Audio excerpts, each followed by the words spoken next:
Hello and welcome to The Fostering Diaries. My name is Sarah and I am a short-term single foster carer in the UK. Here on this channel I just share my fostering experience. I offer some tips and advice, little bits of vlogs and things, so if you are thinking about fostering, or maybe you're a new foster carer or even an experienced foster carer and this interests you, please do consider subscribing to the channel. Today we're going to talk about my new foster placement. If you saw the last video, you will know I have some children with me. If you didn't see that, I will link that up above in the cards and down below in the description so you can check out when the children did arrive with me. We're a week in and I've literally, I'll be honest, I've grabbed this camera. I think this is, I'm just like taking this 10 minutes, grab my camera, I'm sitting on my bedroom floor and trying to just get this video up because it's been just chaos. I was planning on doing a video talking more about like specifically, which I'll hopefully I can carve out some time to try and do for next week or in the coming weeks, talk more about like some tips about how to help children settle in when they first come to you. But to be honest, I haven't even had a second to think. I haven't had a second to myself. It's been mad. If you don't know, I've got 3 children that came to me. They've been with me for a week and whew, you can imagine. I mean, it's a busy time. It's, in all honesty, in terms of how it could be, like the children are fantastic and have settled really well, and it's just busy. There's been no going to education happening or any of the normal settings that the children have been going to. None of that's been happening.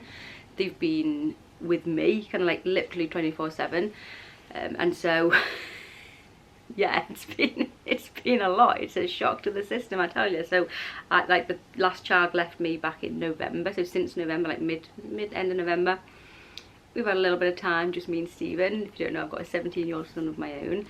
We've had just some quiet time just with us, and oh, yeah, when I got that call for them, and then this past week, yeah, it's a complete change and a complete shock. But it has been going well at the moment. I don't know the plan in terms of how long they are staying with me. It's still sort of up in the air in terms of whether, you know, they might leave quite soon, which is difficult to deal with because obviously they want to know, the children want to know themselves what's happening. We have kind of carved out a bit of a routine over the last couple of days. Like the first few days, I don't really bother with much of a routine. It's more just about like getting to know the children, their likes, dislikes, them getting to know me. I do start to introduce sort of like house rules pretty quickly, to be honest, and all children I've ever looked after, whether that's with fostering or childminding or whatever, they all respond really positively. I've never really had a child that hasn't responded really quite positively to like having those house rules in place. And when I say house rules, like, it's nothing major.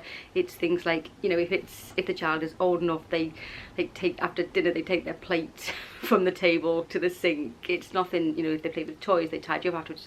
It's no big massive rules, but yeah, we've implemented them straight away and the children have really responded to them, which is fantastic. In the last 3 or 4 days, we've started to implement a bit more of a routine, which is good for everyone, I think. Like, I'm someone who likes routine, but I like to switch up my routine every once in a while. So yeah, with the children, we've started like getting up, you know, it's sort of like 7 o'clock get up time. But like normally, like if they were in school, it would be a completely different thing, but they're not at the moment. So we've started, like, yeah, we're getting up at 7. We've started doing a bit of homeschooling, which, can I just say, anyone who homeschooled during like March 2020, April 2020 or whatever, like, oh my goodness, wow, because it's not easy. It's like when it happened for me, I had just like I was fostering, but they weren't in school, and then I just had my son who was 16 was he 15 at the time, and 15, 16, and so he was pretty capable of just like logging on himself and getting on with things. Oh, it's not so easy when you've got younger ones and multiple children of multiple ages, of different ages. It's like, that's been tricky. But anyway, we've been starting to do a little bit of homeschooling, like no pressure really. I just think it's good for them to keep in touch a little bit with some of the things that they've been doing in school. So we've been doing that. So like get up at 7, breakfast, sort of 9 o'clock we do an hour maybe of school and stuff, and I've liaised with the school. They've been really good sending me like login details for them for their home learning stuff. So we've been doing that, and then after the schoolwork we like to just like go and burn off all the energy for the day. We will either like go to the park if it's nice. I mean, to be honest, it has been really nice. Like we've been able to get outside most days, go to the park or do something for a couple of hours in the morning. Or if it's not been so nice or we couldn't get out for whatever reason, just like get the toys out and play and stuff. I've got a massive like big wall of toys in my garage that we've been going like bringing different things out for them to play with. So yeah, we've been doing that in the morning, and then afternoon is generally like, obviously we have lunch, and then afternoon we call it our relax time, because it's very noisy and it's very chaotic. And so this afternoon relax time is everyone can choose what they want to do to relax. To be honest, it's generally they want to watch some form of TV, but that's fine.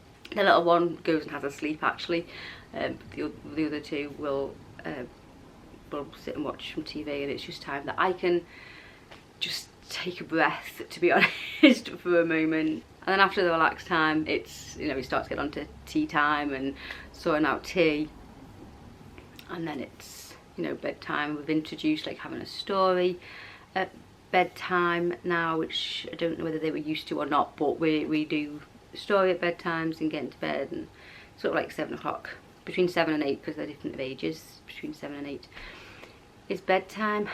And honestly, I then get straight into bed because I'm whacked by that time, just absolutely whacked. I am exhausted, to be quite honest, but in a good way. Like, I don't feel, in the past when children have come, I've found it quite stressful, whereas I'm not finding this placement stressful in ways I have done with other ones. And the children, I mean, obviously they're going through something traumatic, what's happening, just in the fact that they're with me, but they do seem to be settled pretty well. Even though it's only been a week, they are pretty settled, which is good, which is really nice to see. And they're responding really well to the routines that I'm putting in place, and they ask me like, is it our relaxed time yet? Or they sort of know what's happening. It's like, oh, we're gonna have a story tonight, and we take it in turns to choose a story, and they're responding really well, which is just really lovely.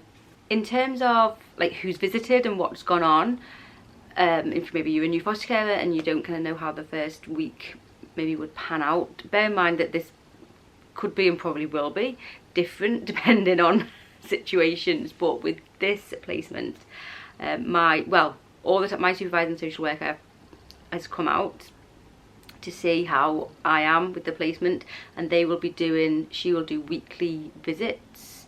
I don't know how long that is for, to be honest, but for a little bit of time anyway. She will come weekly to check everything's okay, to check I'm coping, to check the placements.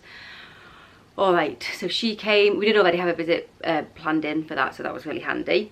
She came for a visit. It was chaos when she came. They'd been here like a day or two, I can't remember, but it was chaos when she came, but that was fine. Someone medically contacted me asking me to register with doctors in the local area, so we had to take a trip down to the doctors. Why I can't do it online these days, I don't know, but I can't do it online. I have to go down, get the forms and register them with doctors. What else has happened? So their social worker, I've basically spoken to their social worker like every single day with things, but their social worker came and did a visit for us. I don't know that it's different in different places, but we have to get a visit within 5 days of the placement.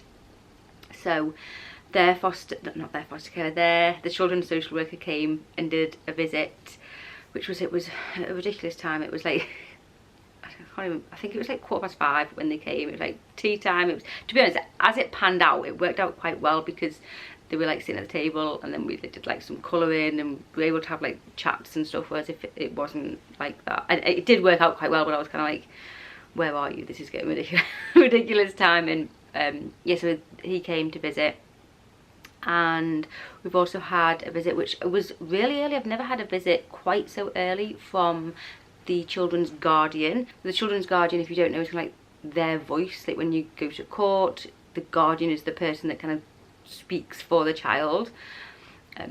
They came the same day as the social worker came. Actually, it was a bit of a crazy day that day.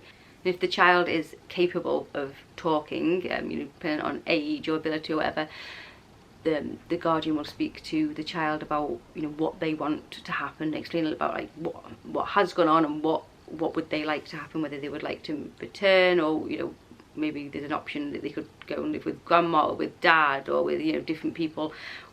You know, they just talk to them about what they would like. Oh, we did have a placement planning meeting. I think they have to be done within 5 days of placement. So we had a placement planning meeting. That can include various different people.